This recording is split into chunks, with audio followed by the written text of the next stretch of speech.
Hello, my name is Christine Kowal, Animal Family, and this is the Heart Energy Program. So what we want to talk about today is there's a feeling of lack in the world.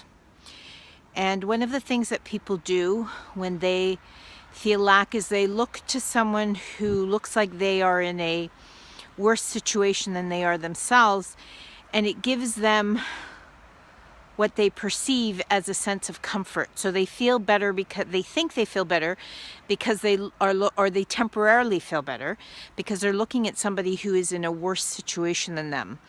In actuality, the comparison is a negative thought because it's a negative thought towards somebody else. And so it actually pulls you down. The comparison pulls people down.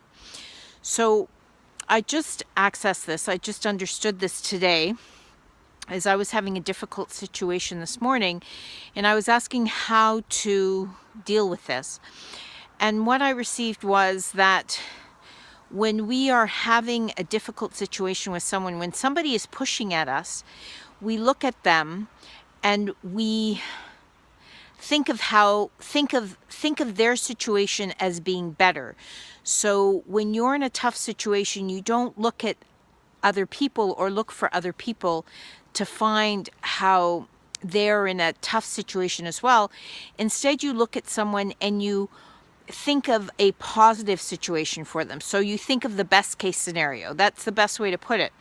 So if I'm feeling like somebody is pushing at me, my learned reaction, what I've been taught to do, is to look at them and get angry and look at the things that aren't working for them. But in actuality, I need to look at them and look at the things that are working for them, and then see them as getting the best case scenario, as something great happening to them.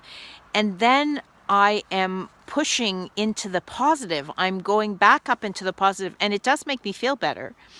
And then I can see and feel positive for myself. Whereas if I'm looking at somebody and thinking, oh, they're in a worse place than I am, then I'm still bringing myself down and feeling bad. One of the things, and I think I've told this story before, but it's a very powerful story. Many years ago, I had a dog named Fire.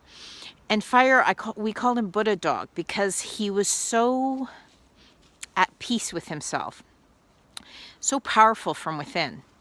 And one day we were at the park, and these two huge mastiffs came, and you could tell they were kind of far away, and their mom was having some problems with them. And then all of a sudden, I don't think their leashes broke, but somehow they got free, and they're barking aggressively, and they come running towards us across the park, and she's running behind them screaming. So I know this is not a good situation.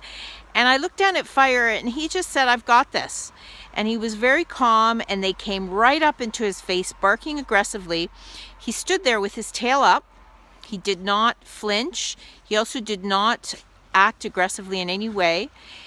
They just kind of stopped, looked at him, started sniffing him, and then they all started playing together. It was an amazing thing. So Fire didn't look at defense or offense. He just stood in his power and saw the good in them, and then they saw the good in themselves, and they all started to play. So if you're having an issue or a problem, don't look around you and try and find people that are in a worse place to make yourself feel better. And don't feel bad that you do it either, because we've been taught to do that. So it's not a bad thing, it just doesn't work. You look around and you look at that person or those people or somebody, whatever the issue is, and you think good things about them and how good things could happen to them. And that makes you feel better. And then you start feeling how good things could happen to yourself, not how you have to defend yourself. We love you very much. Have a wonderful day.